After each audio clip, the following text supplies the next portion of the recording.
Am I audible to the audience? Okay. With its sum total of qualities.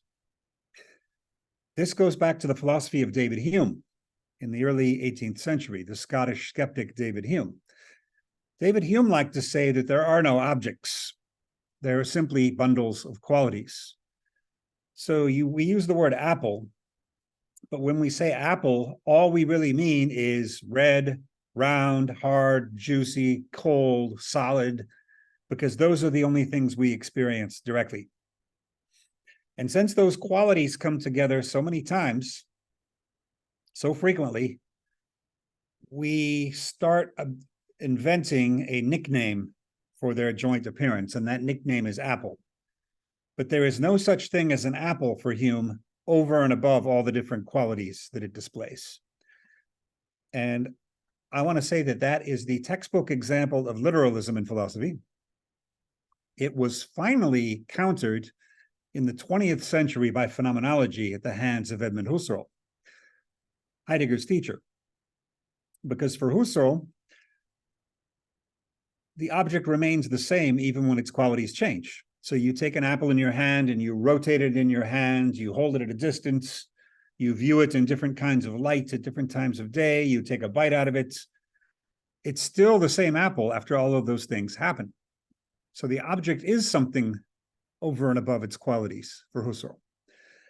And so for me, phenomenology made an important forward step in philosophy away from literalism. Now, literalism, of course, can always be found in any discipline that has an aesthetic flavor to it, such as architecture, obviously such as the visual arts. And I want to talk a little bit about how we overcome literalism in these fields. So literalism, I said, has to do with misidentifying an object with its qualities, especially with its visible qualities, since an object is always, to some extent, hidden from us. This is one of Heidegger's great insights, along with Kant's, maybe. Well, we need to talk about the word formalism. Formalism is a word that comes up a lot in arts and architecture in slightly different senses. So what do I mean by formalism? Well, there may be two different meanings of this term. The one I do not use is people talk about formalizing something.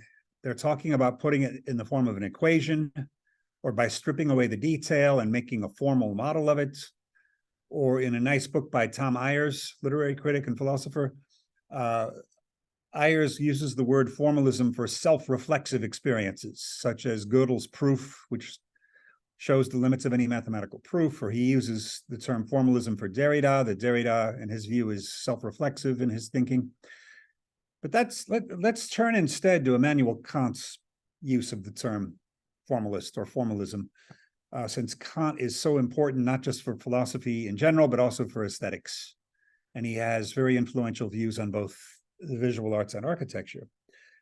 For Kant, formalism refers to something that's autonomous, something that is self-contained, something that is somehow broken off from its surroundings to some extent. You can see this in 20th century formalist literary criticism, because formalist literary criticism is the kind that simply wants to look at the text and what is in the text.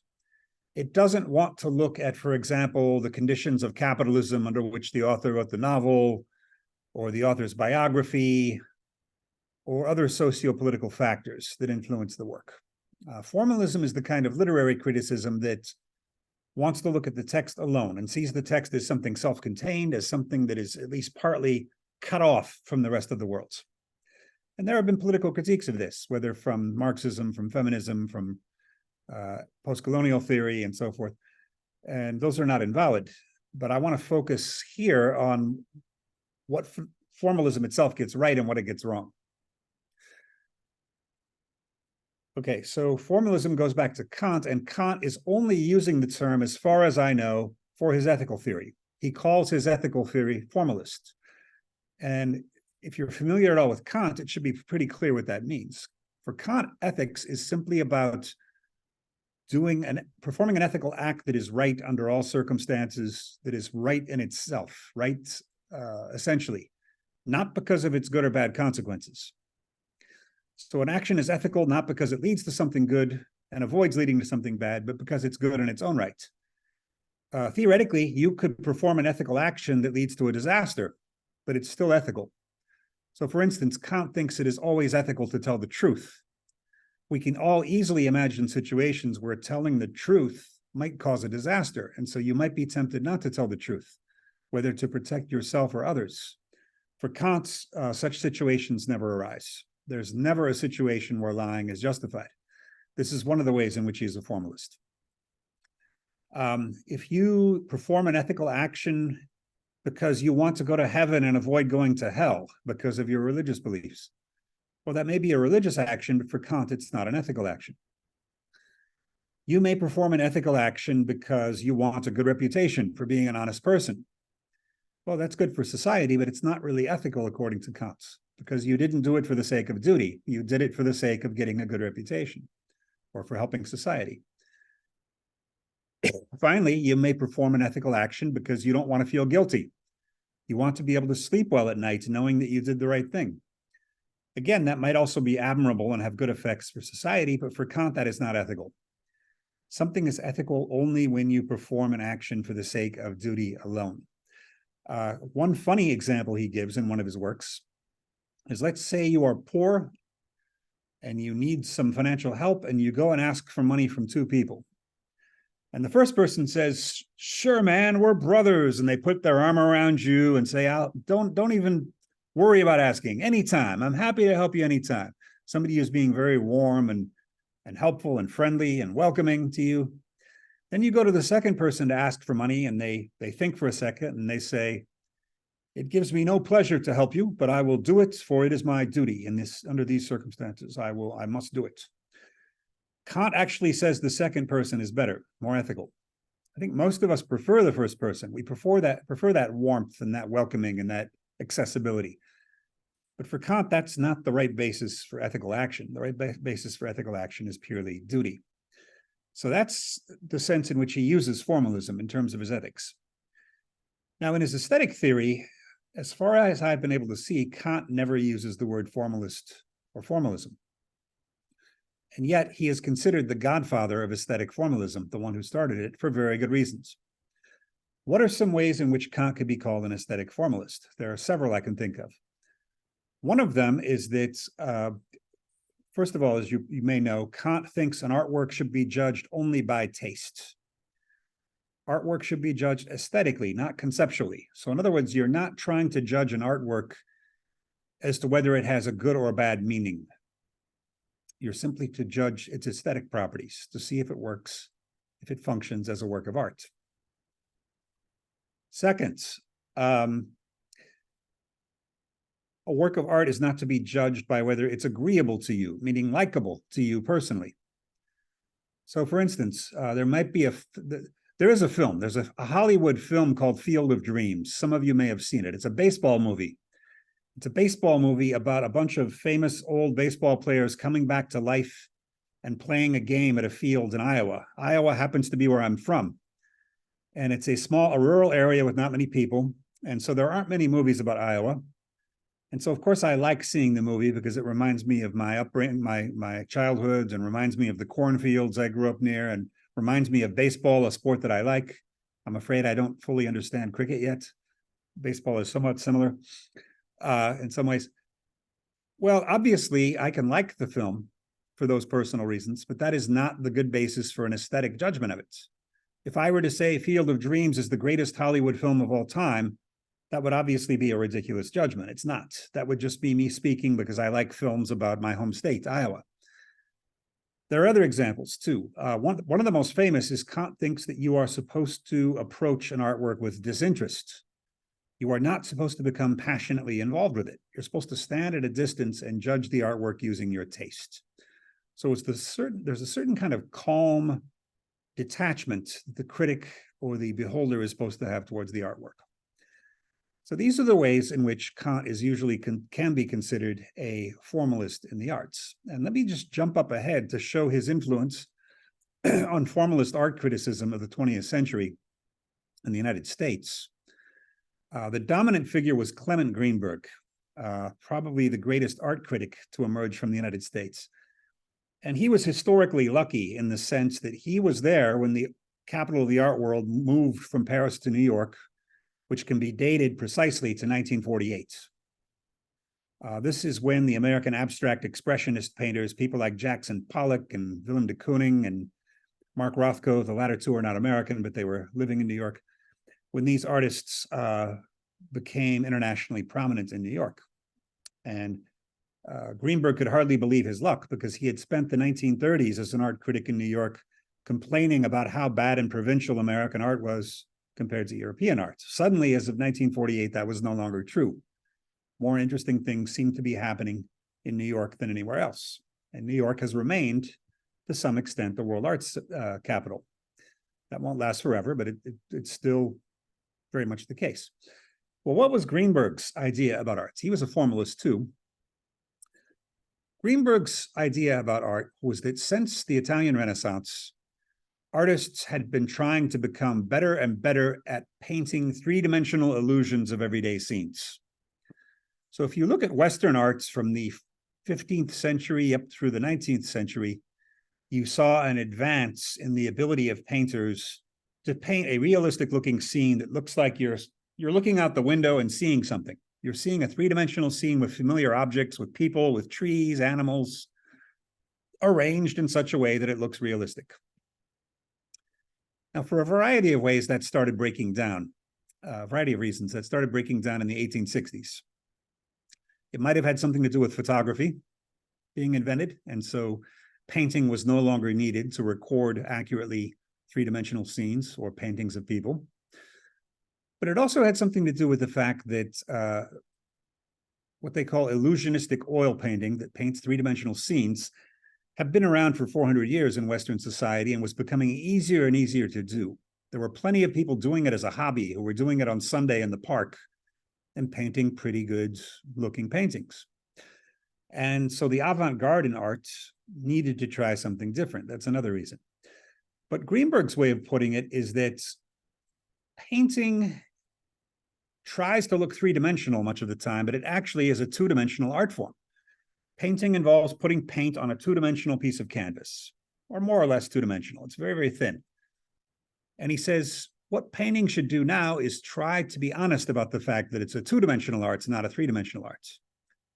Modern painting is becoming and should become more flat.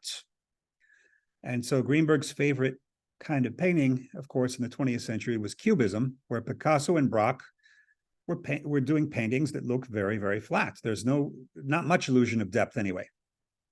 An object is being taken and flattened out into 15 or 20 different planes that are all equally distant from us. A person's face even, all sides of their face are put on the surface of the canvas at once.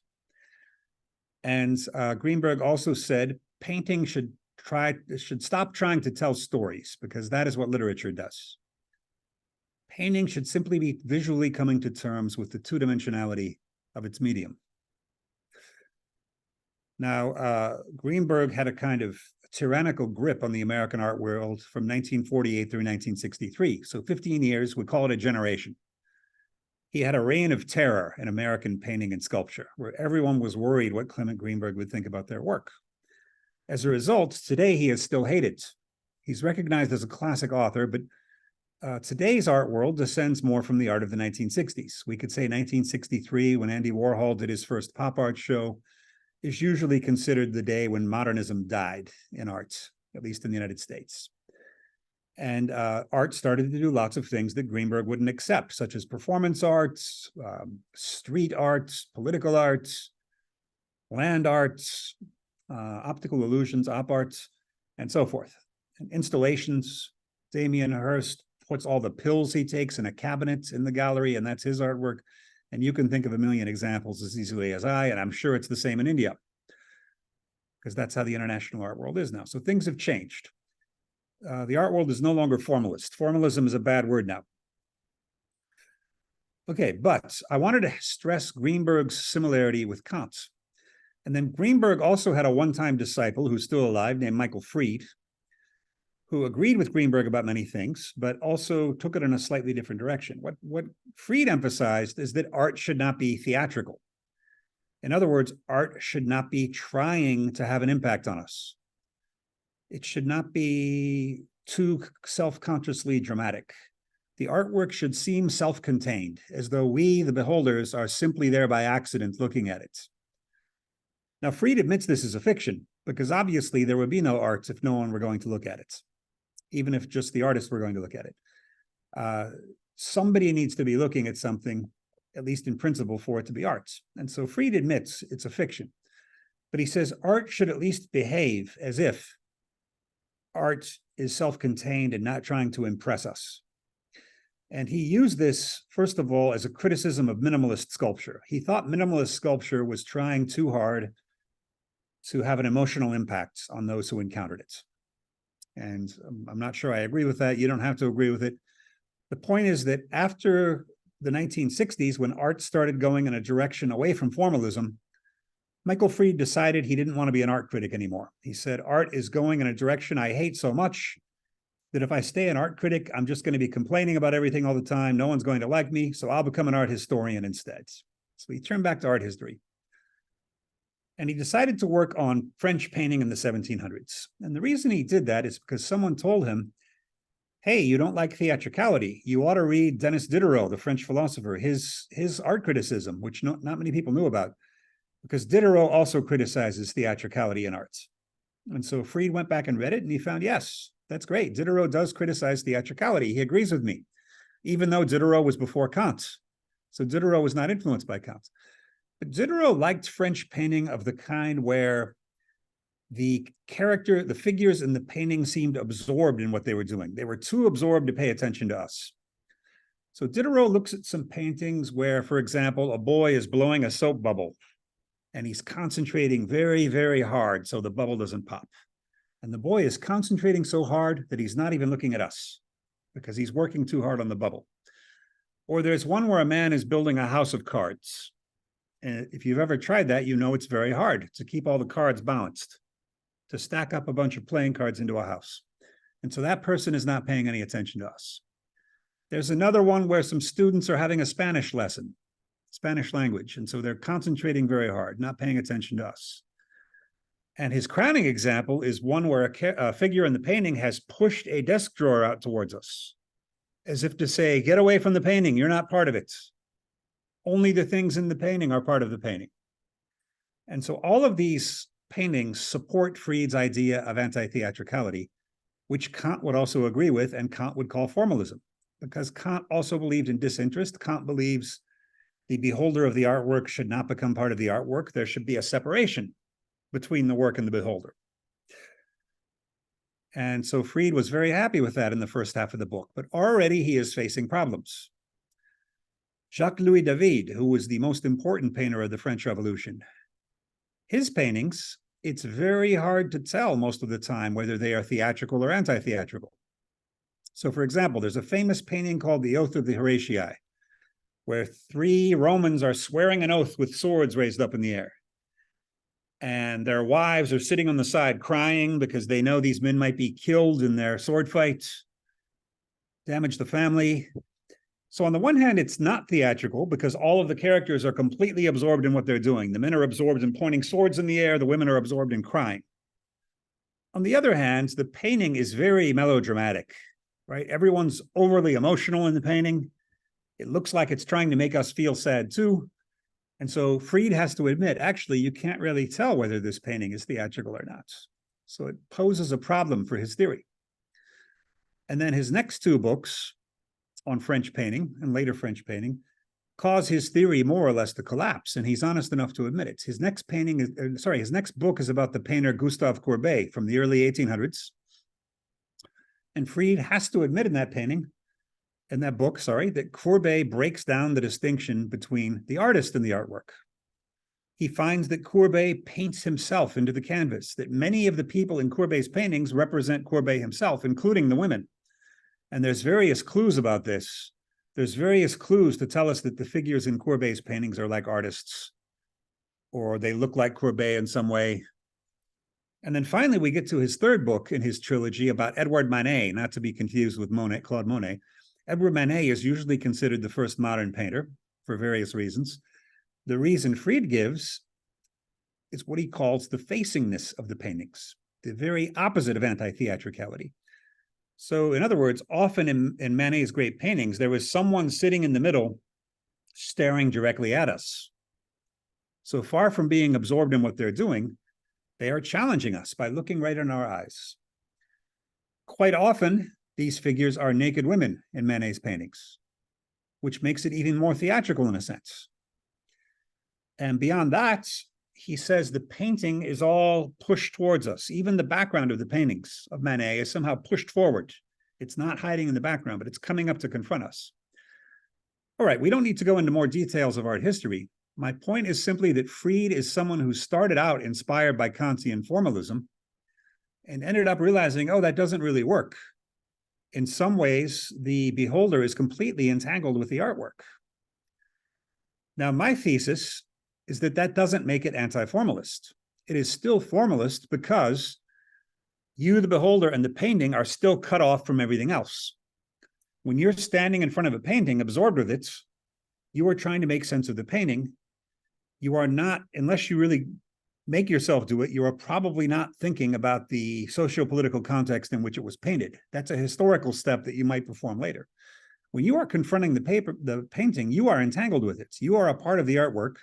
And this is proven by the fact that each of us can have different interpretations of artworks. In other words, each of us is an ingredient of an artwork. That doesn't mean our interpretation is always right, because even though we are an ingredient of the artwork is still deeper than any of our interpretations of it. We can continue going back to great art again and again and again, and continually find new things in it, because we can never understand everything there is to be understood about an artwork at a first glance. And the same is true, of course, for architecture. So the entanglement of the beholder and the artwork is inevitable, I say, without killing off formalism. Formalism is still important because not everything affects everything else. Not everything is connected to everything else. It is true that certain artworks are in dialogue with certain socio-political things or certain biographical features of the artist's life.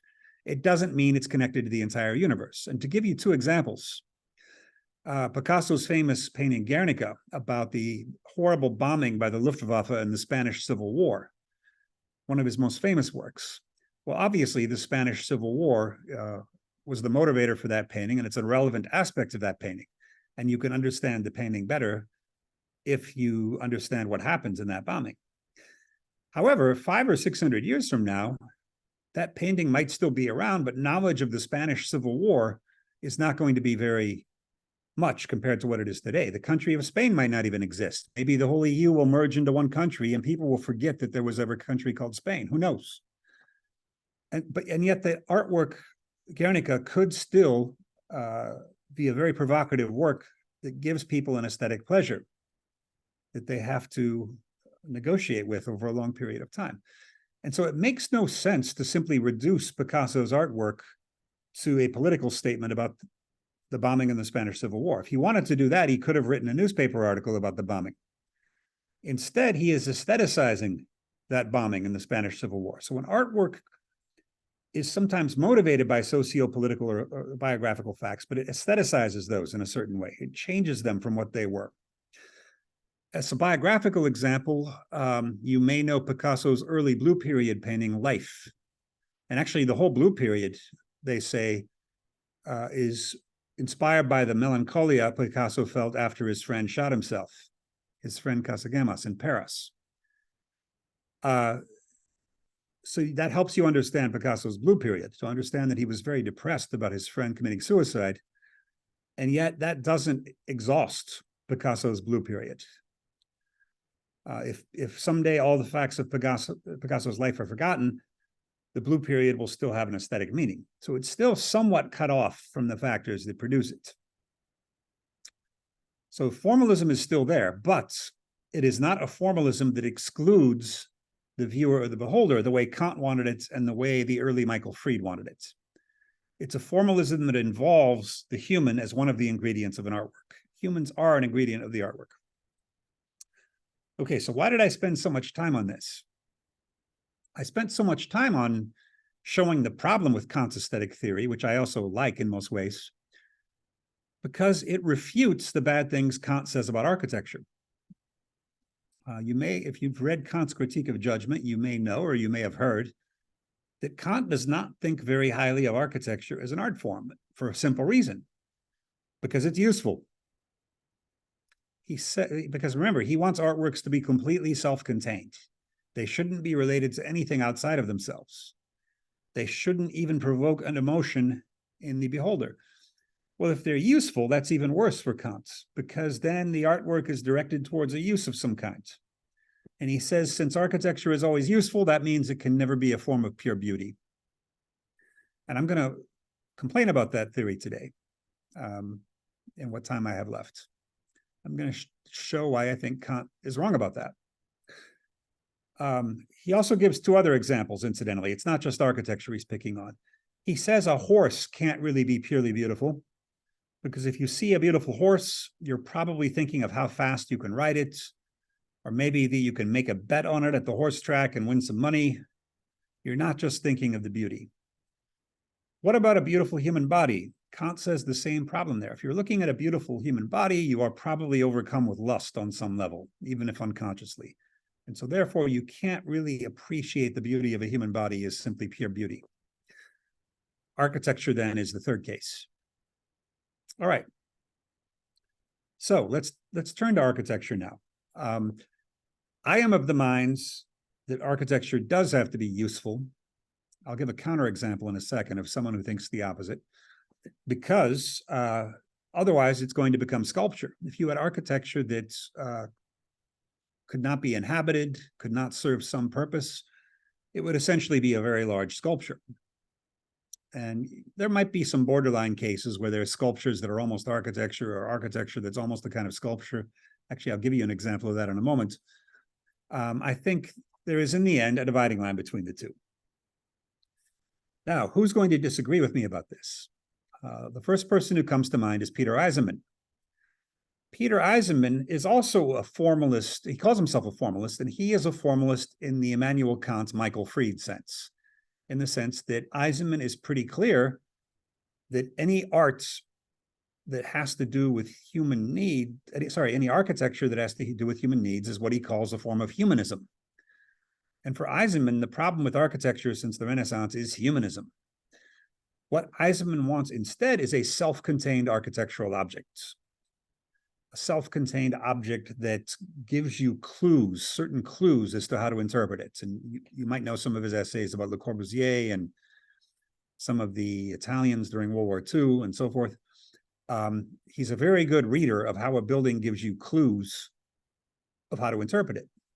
Now, I think this ultimately comes too much under the influence of Jacques Derrida, who influenced Eisenman very much during one period of his career, because there's a sense in which Eisenman also wants us to look at a building as a text, as something we're supposed to interpret. And I would say that is not what architecture is about. And of course, Eisenman takes that to the extreme of deliberately making some of his buildings hard to use. So for instance, in a couple of his house projects, he puts columns famously down the middle of a bed or down the middle of the dining space. And he seems pleased with this because he says the inhabitants of the house tell him that these things really made them think. Right, but you don't necessarily want to be made to think when you're going to bed at night, do you? You just want to get on a comfortable bed that doesn't have a column down the middle of it. And when you have dinner with your friends, you don't necessarily want to be made to think about the building. So there's some problems with this. All right, well, anyway, unlike in the visual arts, form and function is a pair of opposites that arises in architecture over and over again. Visual art is not supposed to have a function.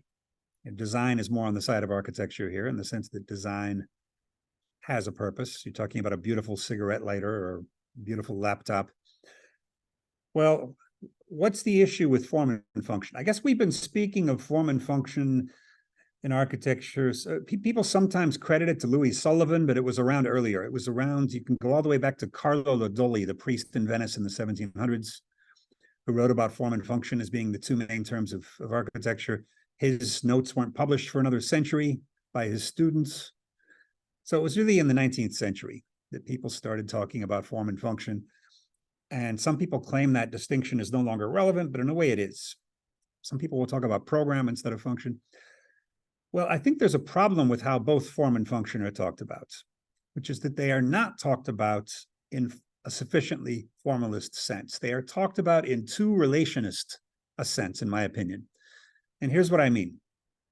If you ask somebody what they mean by the form of a building, what they probably mean is the visual look of a building. And I work at Sci-Arc, which is a place where form is really stressed above anything else. And so students are always coming up with buildings that look very interesting in a visual sense. All right, well, what's wrong with that? I mean, you can make political critiques of that and say that what architecture should be doing is housing as many poor people as possible or fighting against global warming. There are those critiques of formalism. But the critique I would make of form is that, in architectural sense, is that choosing a visual look to represent the form of a building is much too limiting for several reasons. One of them is there are many different angles and distances from which to view a building. So one particular visual look is never enough. You can choose the best postcard view of your building and print that in an effort to get it built, but that is not really the form of the building. That is one small slice of the form. That's like one piece of cake from the wedding cake. The cake itself is a lot bigger than that, even externally. And then once you go internally, even more, right? Because when you're inside the thing, you usually can't see all of it at once. You're having a series of experiences held together by memory. So of all people, the young Eisenman, who later went in a different direction, in one of his earliest writings, Eisenman talked about how architecture is less a visual experience than a kinetic experience held together by memory, because you can't experience it all at once in most cases. If you can, it's pretty boring usually. You should be able to have a variety of experiences, both externally and internally. And that's going to be an experience anchored in memory. And this is why the young Eisenman believed in very simple geometrical shapes, because he thought they were easier to remember. He believed in using pyramids and cylinders and oblongs and corkscrew shapes and fairly simple forms that are easy to remember. That was his early thinking before he changed his style. So that's the problem with viewing form in relational terms. But now you might say, what's wrong with viewing function in relational terms? Of course, functions are relational. Function is a relation between the building and some purpose it's supposed to serve. And to that, I say yes and no. And the no part is the important part for me. And here I can give you two examples. One example is, I don't know how many of you have read Aldo Rossi's Architecture of the City. It's one of my favorite architecture books. And as you may know, Rossi's book was one of the 3 books in the mid-60s that helped signal the end of modernism. Rossi's Architecture of the City, Robert Venturi's Complexity and Contradiction in Architecture, and Manfredo Tafuri's Histories and Theories of Architecture, or did I get it backwards? Anyway, Tafuri, Rossi, and Venturi. All Italian names, interestingly enough, even though Venturi was American. I don't think it's an accident that they're all Italian names. Italians live with their history more than most people. If you go to Italy, most of the buildings are still up. It was never severely damaged in a war. The Italians are very good at using old historical buildings for present-day purposes. Everything around you is history. Even in philosophy, the Italians are always the most knowledgeable about the history of philosophy in my field. History is just something the Italians do well and have a very good sense of. Because in many ways, the end of the end of the glory days of modern architecture, because modern architecture is still with us, the unchallenged dominance of modern architecture dates to those books in the mid-60s. And for all the differences of those books, they all emphasize the importance of history in architecture and complain that history has been lost. In any case, Rossi has a section of that book called Critique of Naive Functionalism, that if you haven't read, I would urge everyone to read at your earliest convenience. And he makes a very simple but interesting point there, which is that, first of all, most buildings of a certain age are no longer used for the same function they were built for. And second of all, a lot of buildings never had a definite function in the first place. And these are the kinds of things that we tend to call monuments. They're not so much functional as they are landmarks, right? That the whole city is somehow orbits around them, you orient yourself with respect to those structures. And you can't always say what definite function they have. In Washington, D.C., there's the Washington Monument. And I suppose you could say the function of the Washington Monument is to honor George Washington, or the function of the Washington Monument is to go up and get a good view of Washington, D.C. But it's more than that. It's more something that completely orients the visitor to Washington, D.C. so that you never get lost. It makes you feel like in some ways you're in an ancient Roman or Greek republic. It makes you feel rooted in a very long period of time, which is something we don't have a lot of in the United States since we're a pretty new country. It gives you this sense of a kind of classical timelessness, like many of the buildings in Washington do, even though they're all pretty new by comparison with Greek and Roman structures, by comparison with a lot of the things you have in India, which are truly old. We don't really have any truly old stuff in our cities. Maybe 300-400 years at most. So anyway, that's Rossi's main complaints about a relational function. And let me tell you about Sci-Arc. I don't know if any of you have visited Los Angeles and visited Sci-Arc. Maybe some of you have by chance. The Sci-Arc building in Los Angeles is a little over 100 years old, which is very old by the standards of Los Angeles, one of our newer big cities. It was originally a railroad station for freight. So not for passengers, but trains would come and drop off the freight. And so it has this unusual shape. It's not very deep, but it's very, very wide, I suppose, so that many trains could back up to it. Well, at some point, the rail station fell into disuse. It was empty for many years. Homeless people moved in and were living in there as a shelter from the rain. My Uber driver once told me that when he was an undergraduate, he bribed the homeless to leave for one night so he could hold a techno party in there and charge money for it. So it had a third life as a techno rave party site. And then finally, in the 1990s, Sci-Arc bought it, and in 2000, Sci-Arc moved in. So since the year 2000, it has been an architecture school. So as Rossi would put it, you can't really say that the function of the building is to be a railroad station or that the function of the building is to be an architecture school, because it's capable of many things. It's capable of many different functions. So there's a kind of deeper function that's non-relational, that's a self-contained function that has had 4 purposes already and might have even more in the future. And now that Sci-Arc has paid off the building, and now that that neighborhood in Los Angeles has become very expensive, whereas it used to be a wasteland when Sci-Arc bought it, we could probably sell that building for a huge profit and move to a cheaper one. So maybe that will happen. Sci-Arc has already moved 3 times in its history, so why not again? So that proves Rossi's points. And so what is the deep function of Sci-Arc building? And the problem is that these deep things are always hard to put in language, right? Because when you put something in language, in a way, you're half literalizing it, but it will be something like extended horizontal movement along a narrow corridor. That's really the function of the Sci-Arc building. With side rooms, there's some side rooms. And there are consequences for those of us who work there. What I mean is that there's really only one hallway, because that's all the railroad station had. There's one small part where there's 2 hallways, but really there's only one hallway, which means if you walk down the hallway of Sci-Arc, if there's someone you're trying to avoid for some reason, it's a bad idea, because you're probably going to see them. Everyone's walking down the same hall. So if you really want to avoid somebody, you have to go outside and walk on the city sidewalk and come into the building from the other end. So that's an issue. More positively, our director, Hernan, says he doesn't even have to schedule meetings sometimes, because he just walks down the hallway and he finds everybody somewhere, because everyone's pretty much on the one hallway, unless they're in the library. So that's an example of a kind of deep function that is deeper than the relational function. It's creating a kind of function that is detached from any particular purpose. And this was central for Rossi. But I'll give you another example, just to nail the point home. There's a very interesting article by Jeffrey Kipnis called Recent Kohlhaas.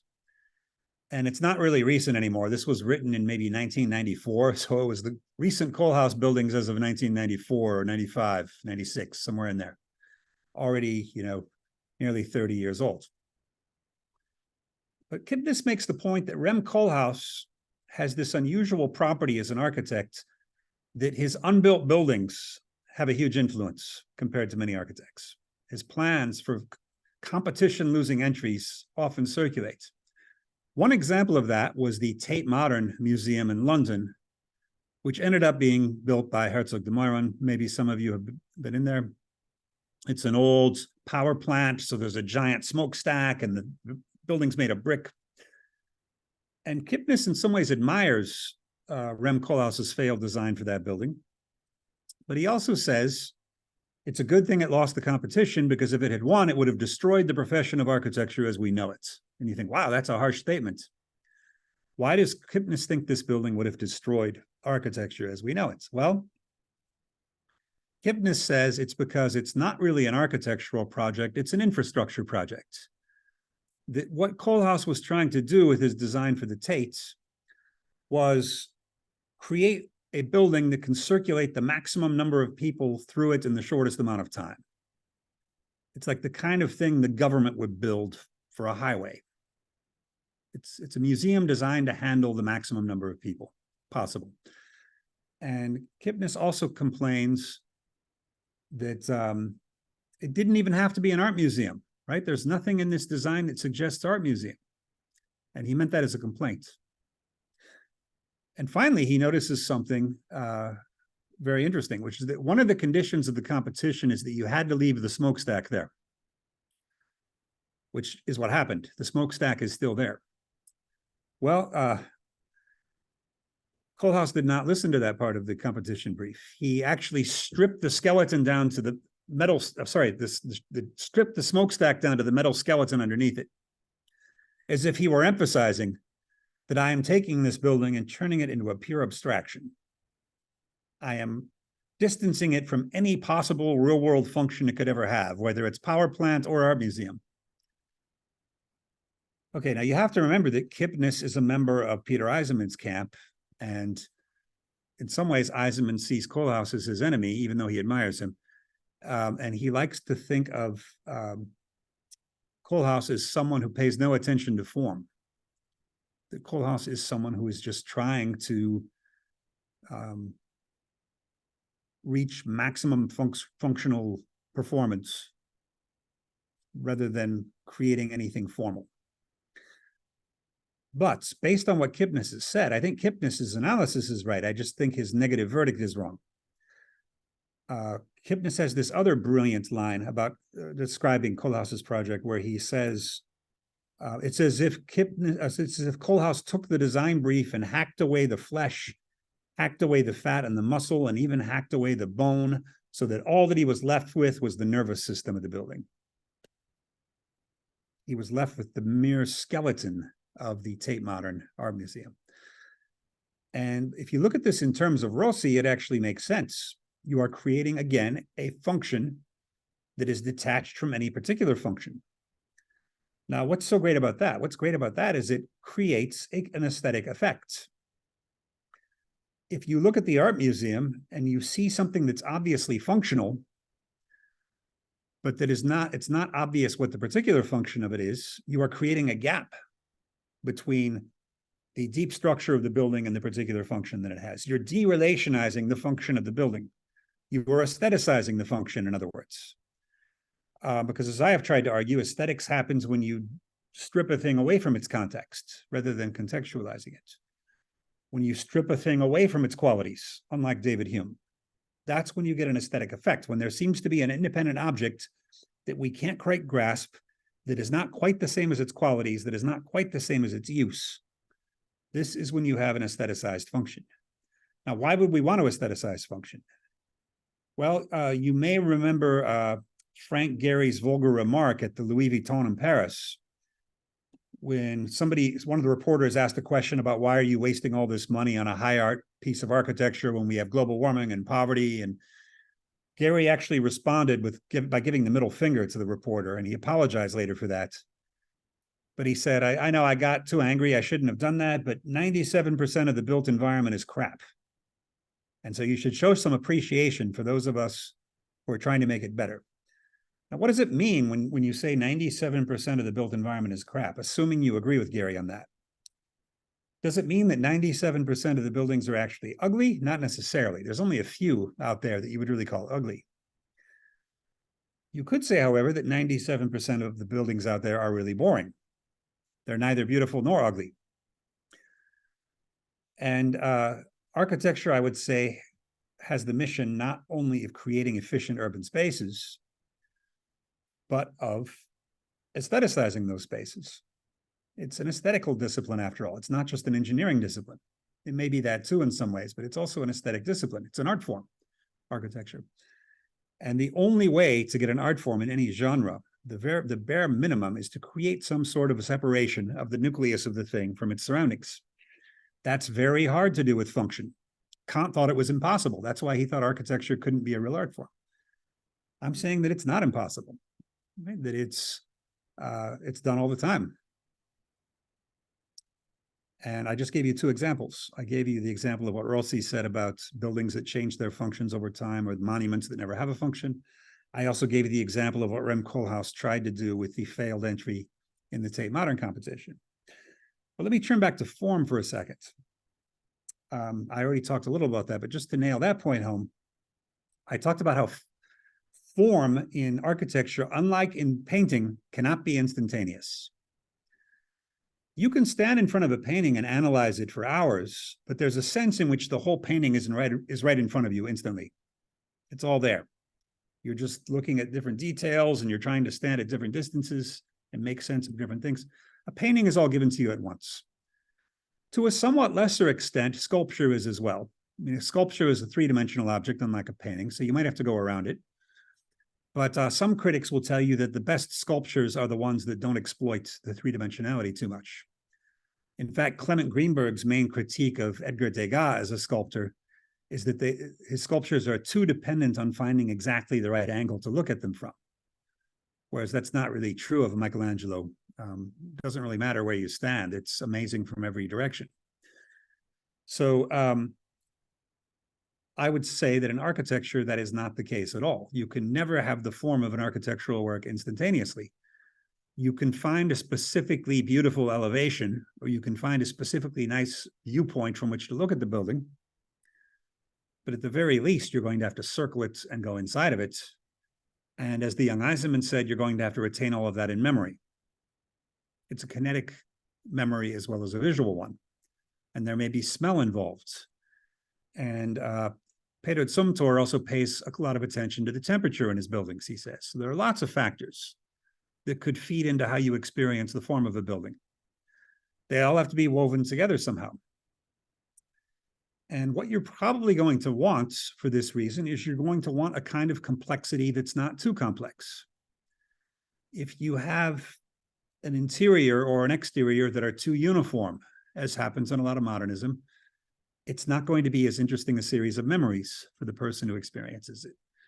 If, however, you have too much complexity and too much contradiction, the person is also going to have difficulty remembering it. It's going to be an overload. So there's going to be a happy medium of complexity there probably somewhere. But there might also be a kind of need for agglomeration, which is what Patrick Schumacher says is characteristic of Gothic architecture. Whereas modern architecture takes a space and divides it up analytically, Gothic architecture works more by taking one space and adding it to another and adding it to another. It's more synthetic. I'll just tell you a side anecdote here about Indian music, which is, I don't know how many of you know of the American minimalist composer, Philip Glass. He was extremely influenced by Indian music. He came up with his composition style actually by some session work he did with Ravi Shankar and Alaraka. And his job was to listen to their music and write it down in Western musical notation so that an orchestra could play it. And he did that. And then I think it was Alaraka who complained, no, all the notes are equal, all the notes are equal, all the notes are equal. And Philip Glass was confused. He didn't know what that meant. And then he realized it. What he meant is that in Western music, where we divide the music into bars, and so we've got 1, 2, 3, 4, 2, 2, 3, 4, 3, 2, 3, 4. The first note of every measure is emphasized. That's what Alaraka was complaining about. That doesn't really happen in classical Indian music. And then Philip Glass thought about it some more and investigated it some more and realized that Indian music is synthetic rather than analytic. One musical phrase is grafted to another, and that's grafted to another, and that's grafted to another. And that's why the rhythms often sound unusual to a Western ear, and Western ears often have trouble remembering Indian music, what it sounds like, or knowing how to play it correctly. Well, that's the point I just made about Gothic architecture as well. If you look at modern architecture as the stereotypically Western architecture that divides things into equal parts, you can look at Gothic as one that works synthetically, more like Indian music, where it's putting unlike things together into a more complex whole. So these are some of the things that architects might consider doing.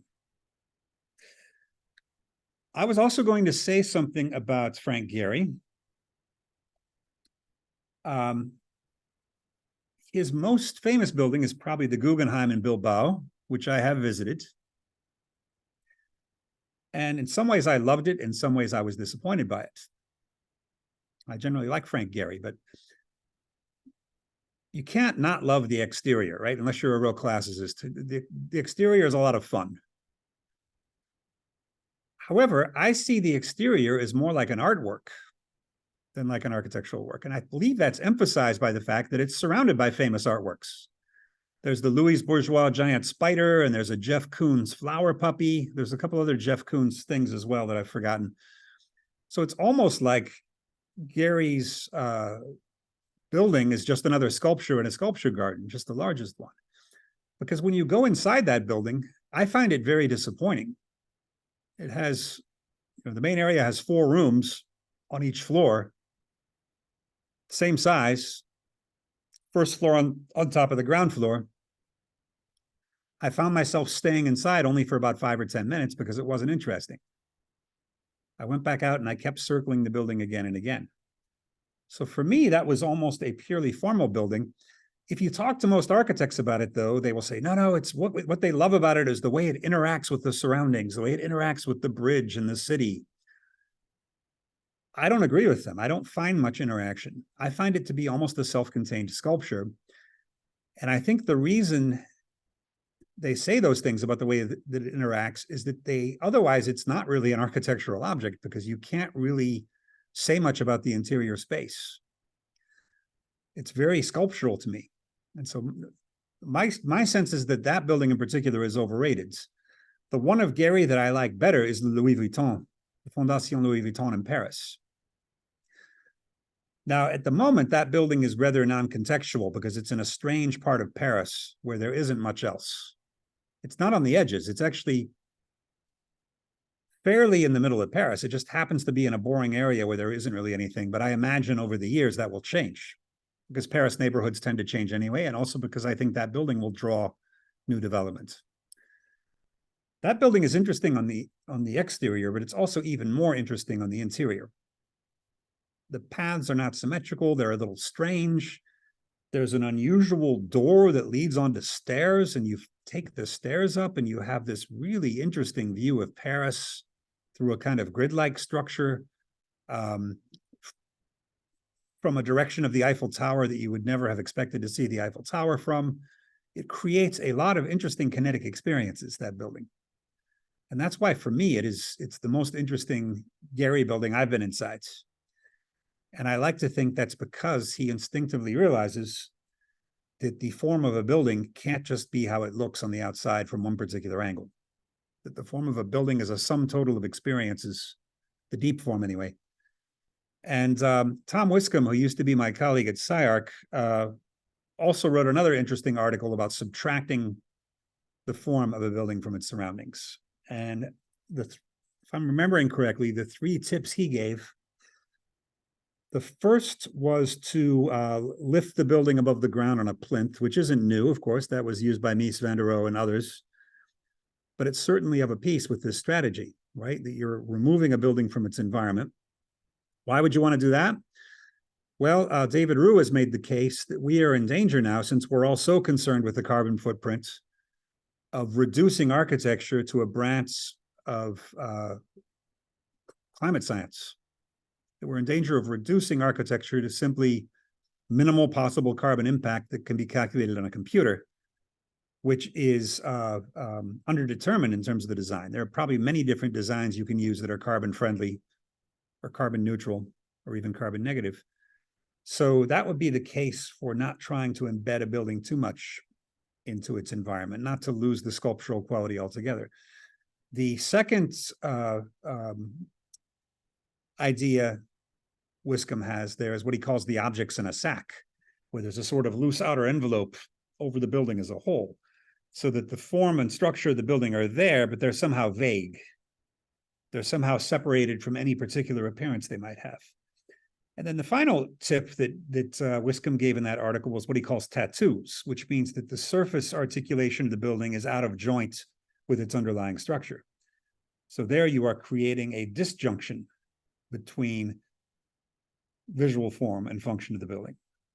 And so by creating these gaps of various kinds, you are deliteralizing something. And the value of doing that is always the value of aestheticizing a thing. That when there is too close a bond between an object and its qualities, you run the risk of literalism. And the problem with literalism is that it can provide knowledge, but it also tends to be boring because it overlooks the gaps there are in reality itself. And speaking of gaps, I'll just end this lecture with a final remark on the book I wrote on H.P. Lovecraft, the horror writer. I don't know how much Lovecraft is read in India, but probably to at least some extent he is. Lovecraft does two different things in his style, I've argued. The more famous one is to create a gap between a thing and its visibility. So in a famous passage where he's talking about a sculpture of the monster Cthulhu, he says that it's very difficult to describe this creature, but it would not be totally inaccurate to say that it was somewhat like a vaguely humanoid outline with dragon wings and a pulpy tentacled head. He adds, and yet it was the general outline of the whole that made it most frightening. What is this general outline of the whole over and above its qualities? This is the thing that David Hume denies exists, that I say it does exist. The object is somehow something over and above its specific features. So if I tell you, basically Cthulhu, Lovecraft's monster, is a dragon, a human, and an octopus all rolled into one, that sounds kind of juvenile. And if you paint it, it looks kind of ridiculous. It looks like something from a Dungeons and Dragons game. Doesn't look like high art. What makes it art is the way that Lovecraft hesitates and says, you can't really describe it, and yet I'm going to try to do it anyway.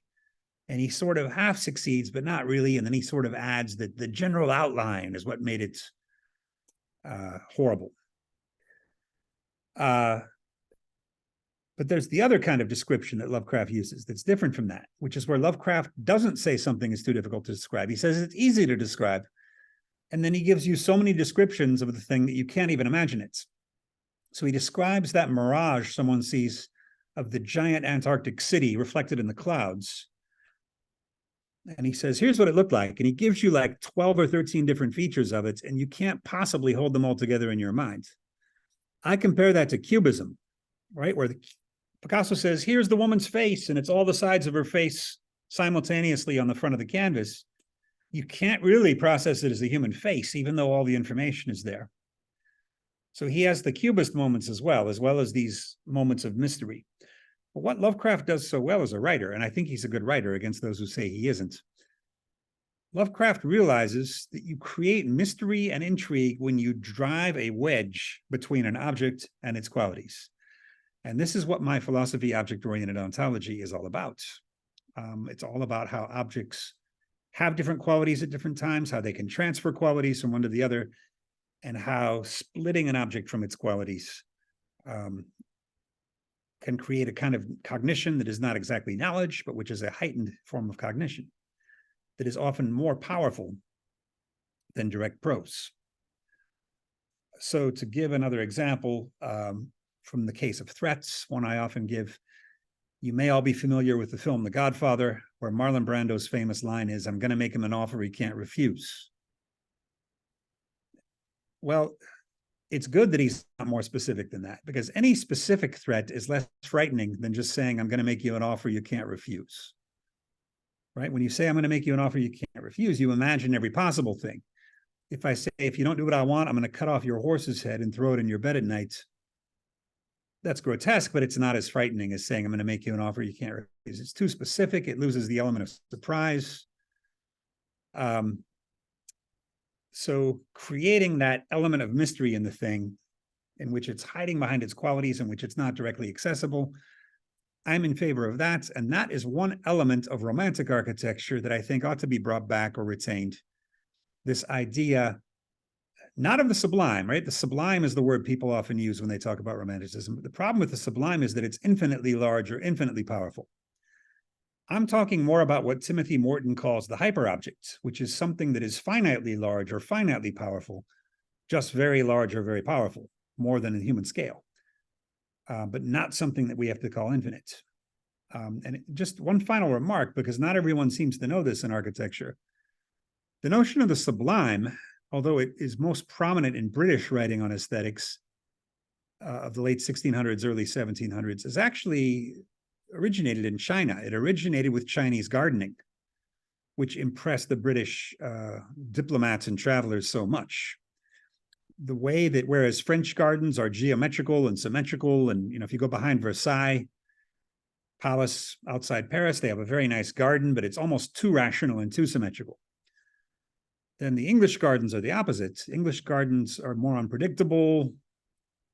You're more confronted with the forces of nature and the mysteries of nature. That idea actually comes from the Chinese, especially the southern Chinese around Guangzhou, Canton, where the British travelers of that period talk about how, for instance, the Chinese, what they would do is if there was a lake in their garden, they would make sure to hide the end of the lake behind a mountain or a hill so that you could imagine the lake is going on forever. It gives this sense of sublimity. Or the Chinese gardeners would put a tunnel of rushing water right underneath your footpath, so you would hear a kind of rumbling sound but not know where it's from. Or they would create a fake landslide on the side of the hill, so you could marvel at the power of nature, even though humans actually made it. Or they would make sure that a tree was hit by lightning and they would leave it there to make you marvel at the force of nature again. Or they would put a kind of rotting windmill there, slowly rotating. And although the Chinese gardens tended to be very small in that time, they also tended to be mysterious and sublime. And the British were very struck by this. And they brought this back and made it their own. And in a way, you could say that Chinese gardens were the inspiration for European Romanticism, indirectly through the British. Anyway, I think there's a place for that in architecture. I just wouldn't call it sublime. I'm going to stop there and leave more time for questions. Thank you all very much for listening. I think I probably went about an hour, so that's a little longer than I expected. But I'm happy to take your questions. Thank you very much. Thank you so much for your talk. I think it acts as a very good opening towards our theme, touches upon the functionality that we're looking at, while also dealing with the aesthetic concerns that we're looking at. And it also did give us kind of a brief insight into art history, and writing. So I think that was a very well-rounded talk. Shreyank will moderate the questions, and he will be dealing with the questions from the audience, from those of us who have joined online, and if he has questions himself. Thank you, Professor Harman. That was lovely to hear you again, as always. So if there are any questions from the audience, there's one in the chat by Anushri Mohanty Chaya. She's asking, do you have a favorite building and why? Yeah, I find that I really like the buildings of Snøhetta in Norway. Some people will tell me, some people say they're not important for the discourse of contemporary architecture. I don't know. All I can say is I really like their buildings. And the two that I encountered first of all, the New Alexandria Library in Egypt, simply because I was in Egypt for 16 years. I would often go up to Alexandria on the weekend to get some fresh air because it's on the sea. And I would go again and again to that library, which I really enjoy. both for its historical significance, but also for the architecture. And then later I encountered their other building, the Oslo Opera House in Norway, which I noticed because I went to Oslo, I went on a ocean cruise or whatever that is. It's not the ocean, it's a bay maybe. And saw the building, and so went back as a pedestrian and walked around the building. And what I loved about that building, I think, is not only the appearance of it, but the interesting functionality that you can walk on top of it, right? There's on the side is a kind of ramp, and you go up there, and then there's a space in the back where people can sit, a flat space. And I went there even very late, 1 or 2 in the morning, and people were sitting up there enjoying it. And so they really managed to create a public space, even when the opera house itself is locked. And it seems to be a safe space. It seems to be one where there were not, drug addicts hanging around throwing bottles or harassing people. It was people there to enjoy the architecture and to enjoy the view. And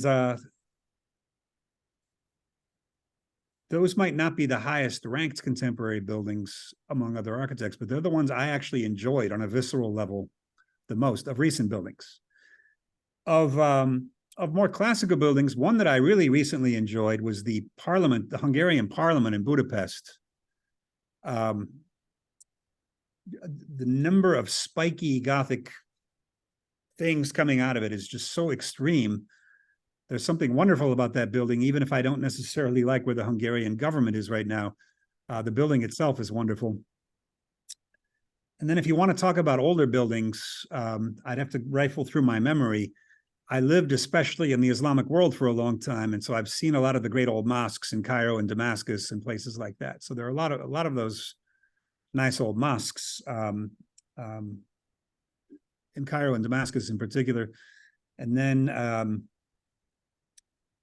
in New York, I'm fond of the Ford Foundation building, which I think is Kevin Roach. I could go on. I'll stop there, I guess. So there is an anonymous attendee asking, what do you think if aesthetics matters or not? And of course, the lecture was about that it matters, but sure. If you would It like does to... matter.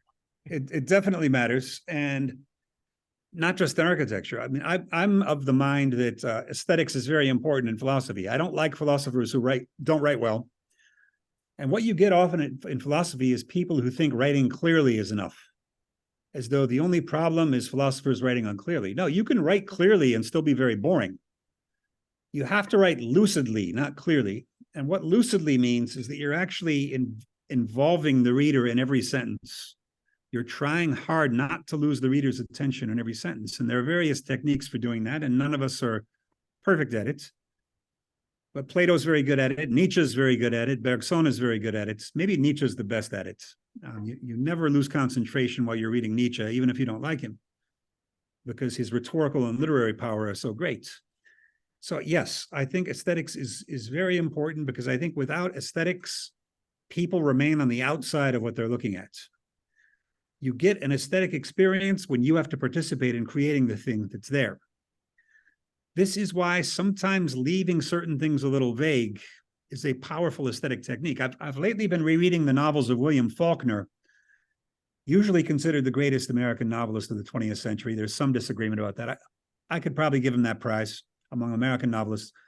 And one of the things about him that's very attractive is that you're not always sure of what's going on exactly. His characters leave many things unstated. Many things are merely implied, which means you have to really get involved in creating the novel yourself. It's what Marshall McLuhan would call a cold medium. It's hypnotic because you have to participate. And I find this is what good writing is like. I find this is what good architecture is like. Oh, I forgot to mention the Sydney Opera House, another of my favorites, which I know is also a popular favorite.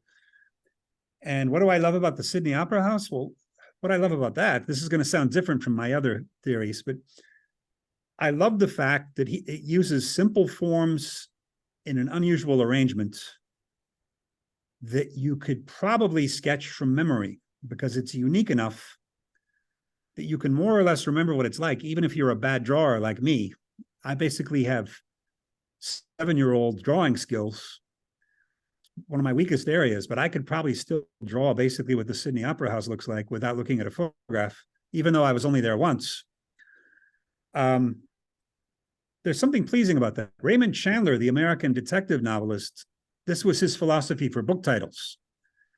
He said book titles should use normal words in an unusual order.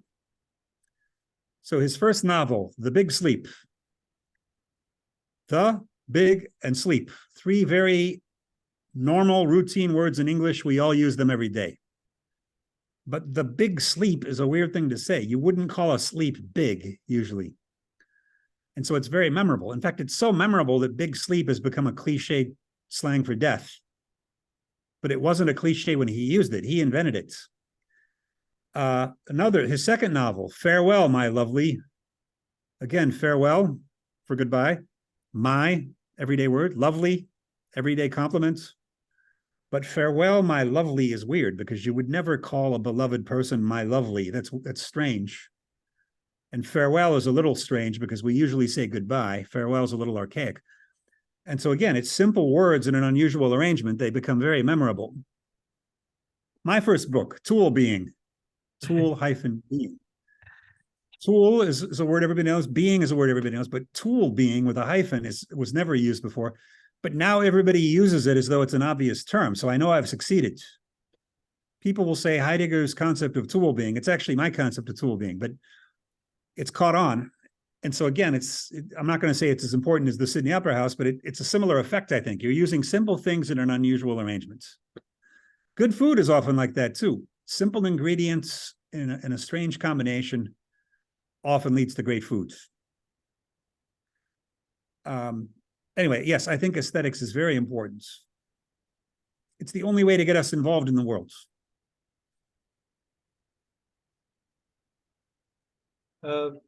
There's one more question, but before I go to that question, which is important, I think I have been thinking about this. Let's say an interesting reversal that happens where typically it's the materialist who would argue that context is very important. On the one hand, on the other hand, they would say that the derelationizing of humans from the work of art is also super important. But that's the very, let's say the very definition of a realist philosophy is the reality of anything beyond one's perception and beyond the mind itself. So when you say that the humans are an important ingredient of artwork or architecture, essentially, that would be one accusation that people generally make is that we kind of being a realist philosophy, you're kind of involving the human and not kicking out completely from the scene. So do you have anything to probably add to that, like the necessity of involving the human as an ingredient in the work of art? Yes. I've never liked the traditional definition of realism as a world outside the mind, because I think that concedes too much to idealism. It concedes that what we start with is the mind, and then you have to get outside the mind somehow. For me, realism means there's reality outside of every relation, meaning that every relation is incomplete. So that when fire burns cotton, fire is not relating to all aspects of the cotton, even though it destroys it. And yes, for some, I've talked about this before, that I went to an art conference in Paris. I think it was, not Paris, France, 2012. And at the end of my paper, somebody asked, what would an art without humans look like? And I was stumped. And I didn't really understand the question. And it took me months to figure out the importance of the question. Since I'm a realist, and realists usually like to talk about stuff outside the human mind, this questioner was assuming I must want to talk about an artwork apart from the human mind.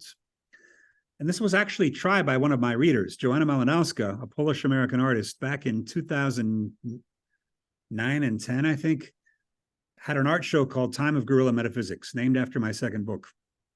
And she was trying to create an artwork without humans, and she did it in an ingenious way. It was a piece of performance art. She took a hand-carried boombox stereo. It was solar-powered, and she had it playing a CD of Glenn Gould playing Bach fugues.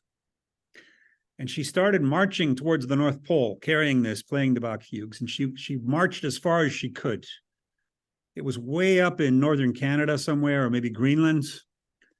And she left it on the ice and then turned around and marched back to New York. And I think the point of the artwork was supposed to be, Right now, somewhere in northern latitudes, there is this stereo playing Bach and no one is there to listen to it.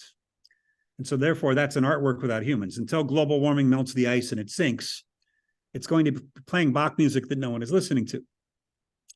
The problem with that, however, is, okay, maybe we're not listening to the music, but we're all hearing about her artwork. So it's done for our sake. Even if she had done it and not told any of us about it, she would have been doing it for herself, right? So the point of art is not so much that humans aren't hearing it, it's that the art is deeper than any human interpretation of it, right? I think Quentin Meillassoux, the French philosopher, I think he makes this mistake when he tries to deal with Kant's thing in itself. Meillassoux tries to show the thing in itself outside us exists because there's stuff that existed before humans were living and stuff will exist after humans are extinct. But that's not really the point of Kant's thing in itself. Kant's thing in itself is here right now, and we can't see it. And that's what I want to get at with the artwork too. So for me, the fact that a human is an ingredient of the artwork doesn't reduce art to appearance. And by analogy, water is made of hydrogen and oxygen. Nobody would ever ask, what would water without hydrogen be like? Well, it would be oxygen. It wouldn't be water. Well, what would art without humans be like? It wouldn't be art. It would be a piece of canvas and a bucket of pigment. That's not art. Those are physical materials.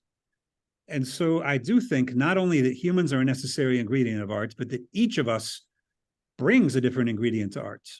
That, yes, everyone else has read Tolstoy before, but when you read Tolstoy for the first time, in a sense, you are creating Tolstoy for the first time because there's never been Tolstoy read by you. And you are bringing something new to that novel. And I've got you can use a method out of this, make a method out of this for literary studies.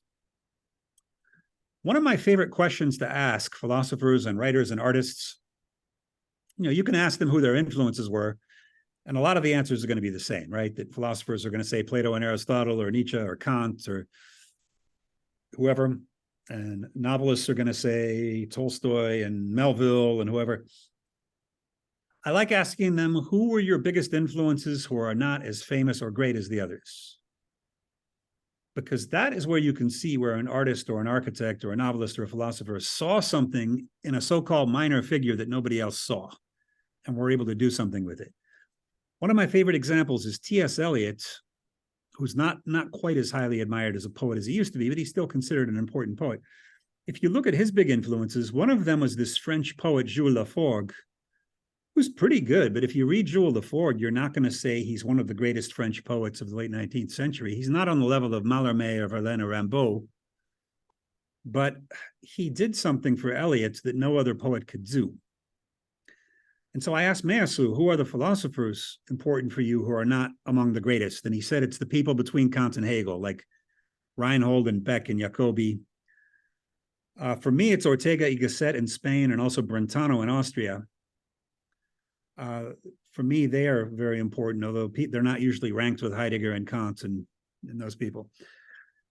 So what does that mean? It means that those minor figures that someone latches onto tell us more about what's original about those thinkers. What could they see that no one else could see? Because everyone can see that Kant's an important philosopher. Not everyone can see that Ortega y Gasset is an important philosopher, for better or worse. So you can learn a lot about me, if you care, by reading Ortega y Gasset's work. That essay he wrote on metaphor in particular is key for me. So that's not only are humans a necessary ingredient of art, but each of us is a different ingredient that brings something new to art. Thank you for that. There are a lot of questions. I don't know how much time do you have to like as much as you want. I'm just sitting here in Barbados. My wife is busy at a conference today, so I've got as much time as you need.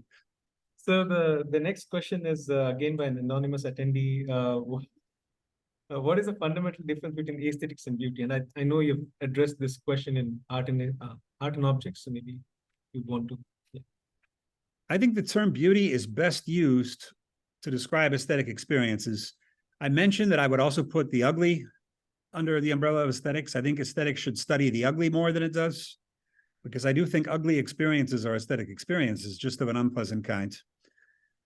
In the Kantian tradition, of course, the beautiful and the sublime are distinguished from each other. And I don't make that distinction because I don't think there is any experience of an infinite, which is what Kant's sublime needs. The infinitely powerful or the infinitely large. I don't think that can be done. I think Tim Morton shows that in his hyperobjects book, that what's important are not infinities, but very large finitudes that are much larger than the human scale.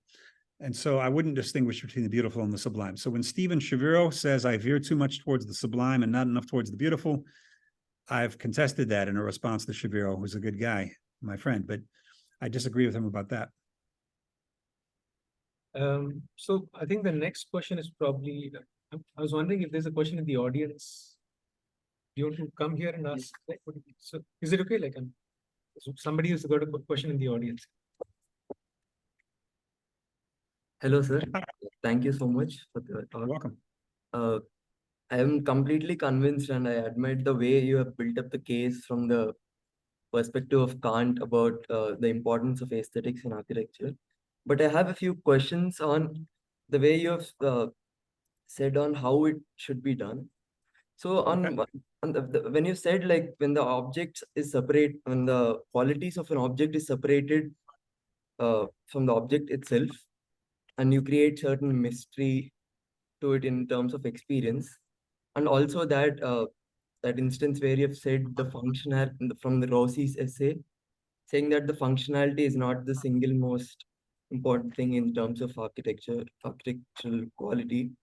But then essentially the architectural experience has so much in relation with the function of space, right? Like if for say there's a hospital building and there's someone who has come with an accident, like there if we try to create a mystery or something which would not be very much appropriate with the functionality of the space, then the whole way of how we experience the architecture would change, right? So don't you think that the architectural experience or the value of aesthetics lie in the time it is experienced or the functionality in certain specific time, that is? Yeah, Heidegger talks a lot about how tools are invisible until they break. And when they break, we notice them. And I don't think there's too much of a role for that in architecture because you do want smooth functionality. You don't want surprises. Like, Eisenman puts a column down somebody's bed. Why not put a column down in the middle of an operating table in a hospital? That would obviously be ridiculous and counterproductive. You're risking someone's life then. So I'm not in favor of those kinds of disruptions. I think small surprises have their value. And that's the sense in which I think a thing can be slightly detached from its specific function, but it still needs to serve the specific function. It shouldn't get to the point where it's not serviceable. I agree with that, because then it veers too much towards sculpture. The other thing you talked about space, I also started thinking about atmosphere, which I didn't really talk about today, but along with the stuff we see in visual space, we always inhabit an atmosphere. And that's something that normally occurs on the interior of a building more than on the exterior. So that's another thing that has to do with our experience of the interior of a building.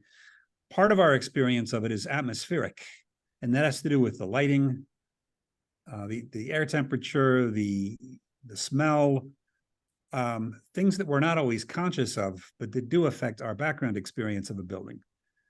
And for instance, in the Alexandria Library in Egypt, that's one of the things I like about Snoheta's work there. I like the general atmosphere of silence there. And the general vague feeling of moving downward, because you come in at ground level and you go down, which some people don't like. I like it. So atmosphere is another thing I would want to talk about. Things that are kind of an unconscious background when you're experiencing a building are also part of the experience. Yeah. But I bet, sure. Yeah. And one more thing, when you said the example, when you have given us the example of Frank Gehry's Guggenheim Museum in Bilbao, Right. so you'll get a sculptural quality of the of this building from the exterior, Right. but also like there's a certain amount of mystery when you go inside, and that doesn't reflect that, right? So isn't that also how you separate the qualities of a sculptural object when you go from the object itself? I could see that working if he had done it more deliberately. I just feel disappointed when I go inside. I could imagine him doing something really shocking and almost funny by making the inside totally different from the outside in some way, like making it, what if you went inside the Guggenheim and it looked like a Barbie house or something? Now that would be, that might be too funny and not serious enough, but something more like that. Or like that it's somehow classical interior or something. I could imagine something like that working as a contrast, but for me, the inside was just boring compared to the outside. Maybe you had a different experience, but I went in the inside once. I left after 5 or 10 minutes. I never went back in, and I don't say, oh, I wish I could go back and go inside the Guggenheim again. Never. Whereas I do wish I could go back inside the Fondation Louis Vuitton in Paris. I want to explore it a bit more. So that's just my take on the buildings. Okay, thank you. Yeah. Okay, sure. While we gather some other questions, I just want to add an anecdote where, let's say, the Maggie Centers in London, which were basically initiated by, who was it? Anybody? I'm forgetting it. Architecture critic who, I'm forgetting the names. Anyways, who started this series of hospitals, cancer hospitals called the Maggie Centers. They basically, each of them were commissioned to a famous architect and wonderfully designed to take care of cancer patients. So they're also aesthetically quite nice in some sense. What's the Right. critic? Postmodernism. Jeff, no, not Kipnis. Anyway, sorry, go ahead. Yeah, I'd have to see this written out to know if I know what they are. So Charles Jenks' wife basically had suffered cancer, and then he started commissioning these Maggie Oh, yeah. Centers. Quite nice. I'm not familiar enough with those to have a firm opinion. Sure. You want to make them? Does somebody want to make